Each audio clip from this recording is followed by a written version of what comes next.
As I say, deeply concerning for Ukraine, which is suffering battlefield losses in the east. They say that the presence of North Korean troops pose a huge risk of escalation, with this war potentially stretching beyond its current borders. American officials, of course, condemning the growing military alliance in a war that's gone on way too long. Iran, they gave, drones, licenses to produce these drones and missiles. Yes, but not people. Not officially, yes? And here we see this first step in this war, and this is the first step to a world war. South Korea is demanding the immediate withdrawal of North Korean troops in Russia, summoning the Russian ambassador in Seoul in protest. It's also warned of a response to any acts that could threaten its core interests.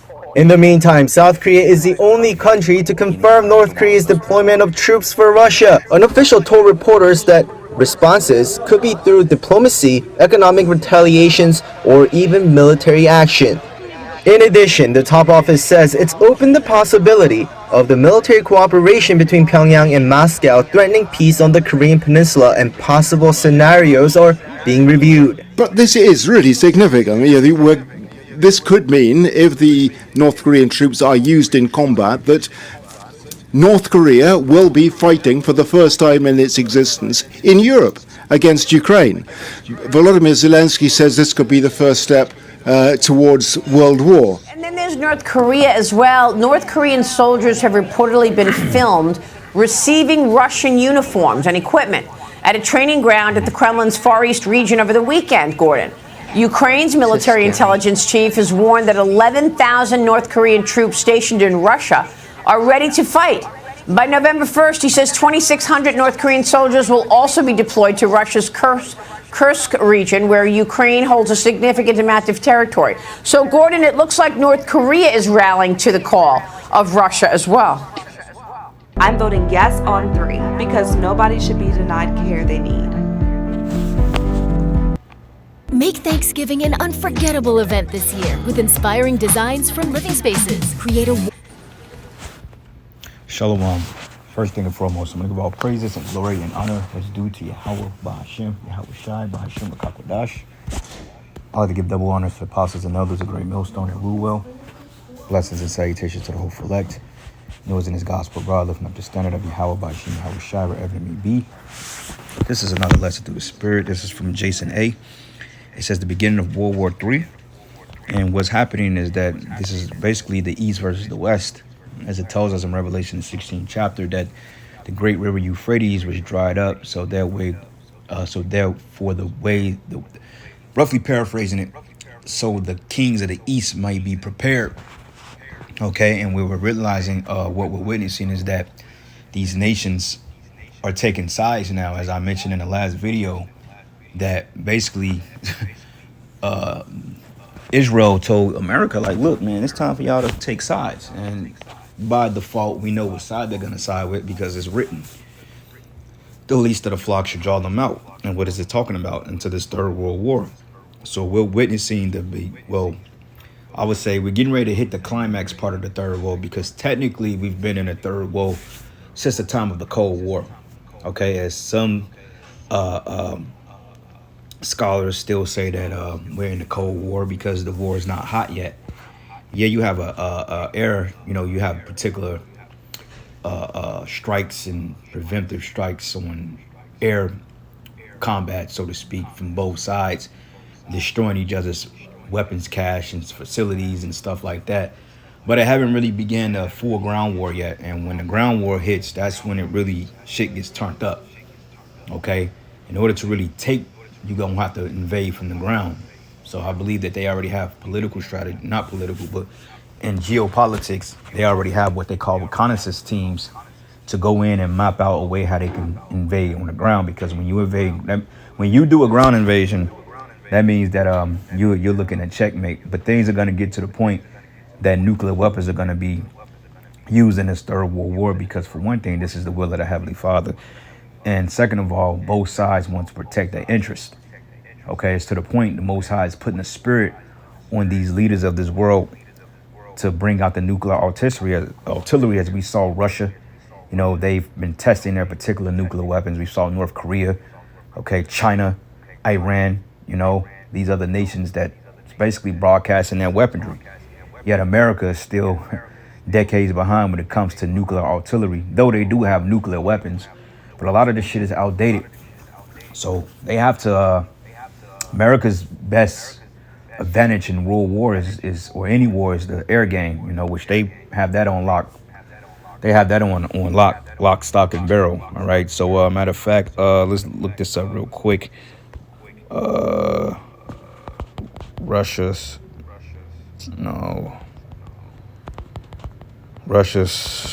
nuclear arsenal, right? And I don't think that they're showing everything. This may just be some of the things that they're showing. But it says North Korean troops exchange for Russian cash and nuclear know-how, because it tells us that Russia was going to be a guardian to these other nations. It says Russia flaunts its many doomsday weapons to keep the West from ramping up support. All right, so when you look here,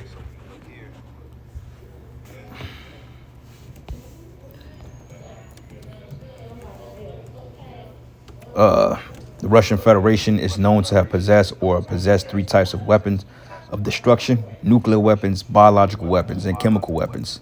It says it is one of the 5 nuclear weapon states recognized under the Treaty of the Non-Proliferation of Nuclear Weapons. Okay, they test their first nuclear weapon in 1949, first thermonuclear weapons test in 1955, last nuclear test 1990. All right. Now, current stockpile, which I don't believe this is all of it, but it says current stockpile was 5,580 as of this year. All right, now let's see some nuclear weapons. Post-Soviet area, arms reduction, nuclear arsenal, Russia. Let's see something here. Nuclear torpedo. I want them to give me just a particular list. I don't want to have to read through all this shit, man.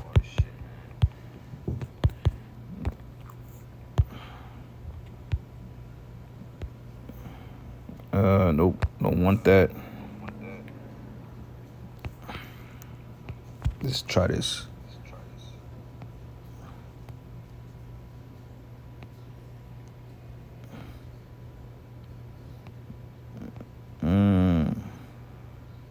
Wow, okay, here we go. So it says, at the peak of its arsenal in 1988, Russia possessed around 45,000 nuclear weapons in its stockpile, and roughly 13,000 more than the United States arsenal, the second largest in the world, which peaked in 1966. So it's easy to see how you can get 200,000 as according to the number of what John saw in the vision. Okay, now it doesn't necessarily have to be 200 million nuclear warheads that's in play already, but some warheads can fit up to 20 nukes on there or 20 heads on it, which can do equally the amount of damage, right? So go in here, intercontinental ballistic missiles. This is what we're looking at, which is the RDS-9, which is a 40 kiloton warhead, okay, which is the SS-3. RDS-37, 3 megaton warhead for R-7 Simokoya SS-6 ICBM, and I believe they have some called the Samson too. I don't think Russia have. I believe Israel have some called the Samson as well. But it says the 8F-173 megaton warhead for R-16 SS-7 ICBM, which stands for intercontinental ballistic missile, meaning they can go from one side of the world to the next. All right. So various tactical nuclear weapons, including suitcase bombs, which can go off in cities. I was looking for Satan too, but I don't think they have that on here. Do you got the United Kingdom? Red beard, green grass, red snow. Blue cat, blue fox, blue peacock, blue rosette, blue slug, blue water, green bamboo, green cheese, green flash.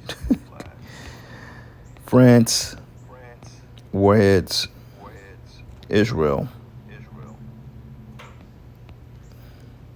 Which they ain't putting their shit out here. Look, it says Israel is widely believed to possess a substantial arsenal of nuclear warheads and missiles, estimated to be 75 to 130 and 100 to 200 warheads, but refuses to officially confirm or deny whether it has a nuclear weapons program, leaving the details of any such weapons unclear. You see, that's the fucking hypocrisy of these fucking people, man.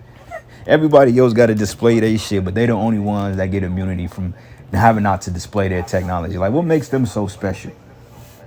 Like, you fucking small ass for the work, man. I can't wait till the Most High put your asses in slavery, man. We gonna stick it to you. But anyway, let's do one more thing, then we gonna get right back to the scriptures in the video. I just wanted to kind of research some stuff. We research as we go. Satan 2.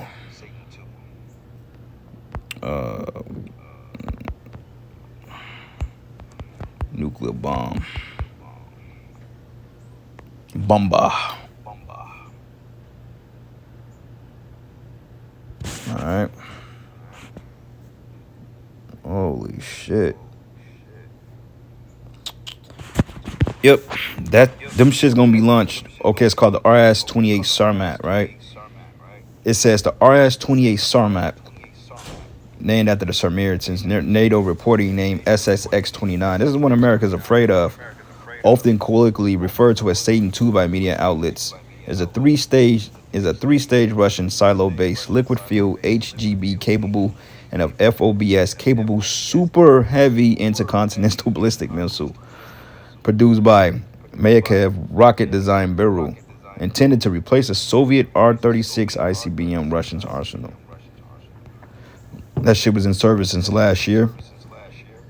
It says the Sarmat, one of the Sarmat bombs, is one of the 6 new Russian strategic weapons unveiled by Russian President Vladimir Putin March 1st, 2018.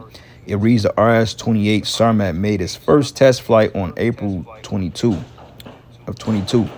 On August 16, a state contract was signed for the manufacture and supply of the Sarmat strategic missile system, but the missile officially entered operational service in September 2023, a little bit over a year, as the world's longest range and most powerful extent ICBM missile. Despite the Russian claims that the missile is on combat alert since its 2022 flight test, it has experienced 4 failed tests, the most recent 21st of September. And that's just what they're saying, but overall, man, Yahweh Bashim Yahweh Shai is going to make that motherfucker work. All right, matter of fact, let's go from here to Isaiah 54. And I'm going to start at verses 16. It says, "Behold, I have created the smith that bloweth the coals in the fire, and that bringeth forth the instrument of his work." Okay? And I have created the waster to destroy them. You're going back into Oppenheimer during the time of the Truman presidency. I think Truman was in power then, if I'm not mistaken. But you got this guy by the name of Robert Oppenheimer, which was a scientist. And basically, he was like an overseer of the creation of the atom bomb, which is a lower level nuclear weapon.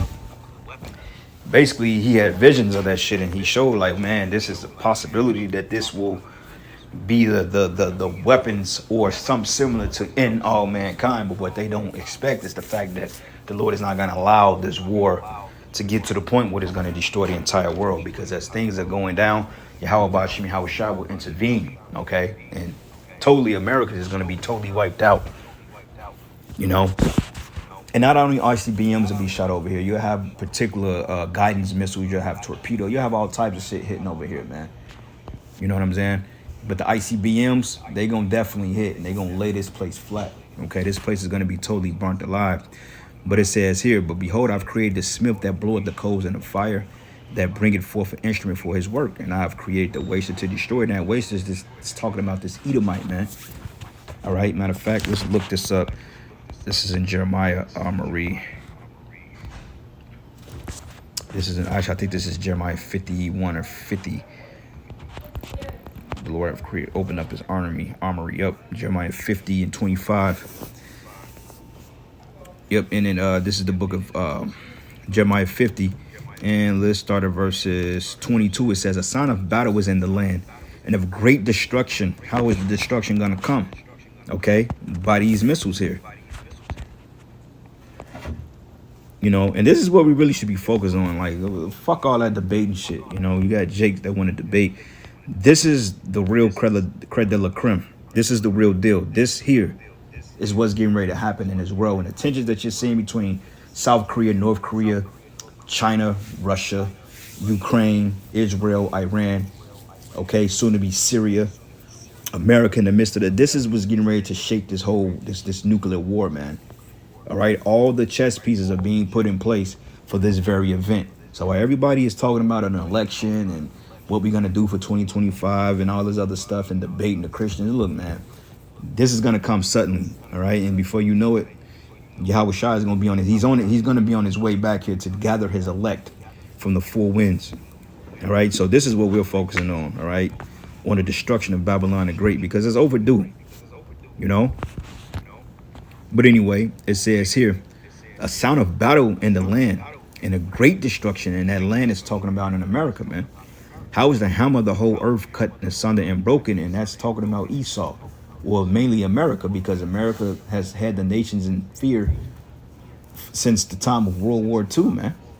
Okay, once America took World War II, hey, they was to be feared. When nobody really coming up against Babylon like that, man. You know, everybody was falling in line because when they donate that atom bomb, they was like, oh shit, these motherfuckers got some shit, man. They marked their they placed in territory, so to speak. But it says here, how the hammer of the whole earth is asunder and broken. How has Babylon become a desolation among the nations? It says, I have laid a snare for thee, and thou hast also taken, O Babylon, and thou wast not aware, but thou art found and also caught, because thou hast striven against Yahweh. And how did they strive against the Most High? First and foremost, by taking his people and putting them in slavery. Okay, second of all, the blasphemy, the wicked deeds, the unlawful acts. Okay, with the morality and the transformerism and all this other stuff, man. It's everything that the Most High has set up, this devil has turned upside down. You know, from the toilet stool you take a piss in, to the food you eat, to the bed you lay in, it's all defiled, man. But it reads here, the Lord hath opened up his armory and have brought forth the weapons of his indignation. Okay, let's go back here. These are the Lord's weapons. Yeah, he's using men to create these things, but who ultimately put the mind or put it in the mind of these scientists to create these bombs, man? Okay, Yahweh Bashim Yahweh Shai did. These are the Lord's weapon. They don't belong to Putin. Okay, they don't belong to Netanyahu. They don't belong to America, to the West, or Xi Jinping, or whatever the hell his name is, Kim Jong-un. These are the Lord's weapons, and he's used men to create them. But these are Yahweh Bashim Yahweh Shai's weapons, man. This is the indignation of the Lord's anger. And this is why we're seeing the tensions of these other nations come about, man, because hey, we're in a time of war. Okay, the Lord put the minds the Lord, he rules the minds of these kings. Matter of fact, let's get that real quick. I think that's in Proverbs. The king's heart is in the hand of the Lord, and he turneth whatsoever he goeth, man. All right. Let me see something here. The king heart. Sometimes this just pisses me off because you have to type it in verbatim, and then when I look at it, it's exactly the way I typed it, but it don't come up. Okay, see, I did type it in that way, but they want you to add the apostrophe. Proverbs 21:1. It reads, the king's heart is in the hands of the Lord. As the rivers of water, he turneth it whatsoever he will. Okay, so at the end of the day, the Most High is putting the spirit on these people to do what they're doing. They're not doing it of their own cause because they believe they are in control, but the Most High controls everything, you know. But it reads here, the Lord have opened his armory and have brought forth the weapons of his indignation for the work of the Lord Yahweh of the hosts in the land of the Chaldeans. And this is the land of the Chaldeans, which the Chaldeans was that ancient left priesthood that often undergirded sacrifices and rituals, all right, and sacrifice to other gods, and also had Jake in lieu of sacrificing to other gods as well, to rebel against the Most High. Okay, but it says, come against her from the utmost border, open her storehouses, cast her up as heaps, and destroy her utterly, and let nothing of her be left. Meaning this place is going to be laid desolate from one end to the next. Slay all her bullocks, let them go down to the slaughter. Woe unto them, for their day is come in the time of their visitation. Okay, but the voice of them that flee and escape out of the land of Babylon, to declare in Zion the vengeance of the Lord our power, the vengeance of his temple, the elect, because we're going to get delivered. That's the escape route. Not us actually fleeing physically, but we're going to get delivered. But call together the archers against Babylon, all ye that bend the bow, camp against it round about. Let none thereof escape. Recompense her according to her works, according to all that she hath done, do unto her. For she hath been proud against Yahweh, against the Holy One of Israel. Therefore shall our young men fall in the streets, and all our men of war should be cut off in that day, says Yahweh. And that's going to come through a thorough purging of this place. First and foremost, starting with civil war. Okay, famines, pestilence, economic collapse, blackouts, and the later icing on the cake, nuclear war. All right, Ezekiel 38, and I think we'd be safe to hang it up after that because I want to play the rest of the video. Actually, it's the book of Ezekiel 38, and I'm gonna start at verses 4. It says, "And I will turn thee back and put hooks into thy jaws, and I will bring thee forth in all thy army." All the scholars agree that this is talking about Russia. And horsemen, all of them clothed with all sorts of armor, even a great company with bucklers and shields, and all of them handling swords. They're allies, right? Persia, Iran, which Iran and Russia are. Look, if Israel retaliates against Iran or do an inland attack, that's it. The minute they invade Iran and go down there and they attack their assets or whatever, that's when Russia's going to like, okay, enough is enough. All right? They're already talking about Ukraine. Ukraine is done. All right. They're already talking about using nukes in the lieu of Ukraine. But it says, "For all thy army and horsemen, all of them clothed with all sorts of armor, even a great company with bucklers and shields, all of them handling swords," meaning weapons. Persia and Ethiopia and Libya with them, all of them with shield and helmet. Gomer and his bands in the house of Togarmah, in the north quarters, which goes into Turkey. All right. And all this bands and many people with thee. Be thou prepared and prepare for thyself, thou and all thy company that are assembled unto thee, and be thou a guard unto them. So Russia is basically the big brother of these other nations. So basically it's going to end in a clash between the West and the East. Okay, with America being a top power alliance in the West, Russia being a top powerhouse in the East, man. Okay. So anyway, Lord's will, you were edified. Until the next lesson, giving all praises and glory and honor that's due to Yahweh Bashim Yahweh Shai. Lord's will, you were edified. To the next lesson. Shalom. Yes, and it shows that the bonds among those hostile powers are tightening. Now, those 10 or 12,000 regular North Korean troops, North Korea's regular army isn't very good. But in eastern Russia, they're training 1,200 special operators. And North Korea's special operators are among the best in the world. And so those guys can do a lot of damage, especially if their numbers are augmented, which they undoubtedly will be. In here, what we're seeing, and ultimately, is that China, Russia, North Korea, Iran see Ukraine as the future of the world. If they win there, they will win the world. If they lose there, we have a chance of reestablishing order in the very troubling, turbulent world right now. So clearly, this is where we should draw the line. And clear, because the Russians and the Chinese and everybody else is doing so as well. The government will implement phased response measures according to the progress of military cooperation between Russia and North Korea following North Korea's dispatch of combat troops. In this process, we will closely coordinate with our allies and friendly nations to ensure that strong and effective measures are taken against the Russia-North Korea military cooperation.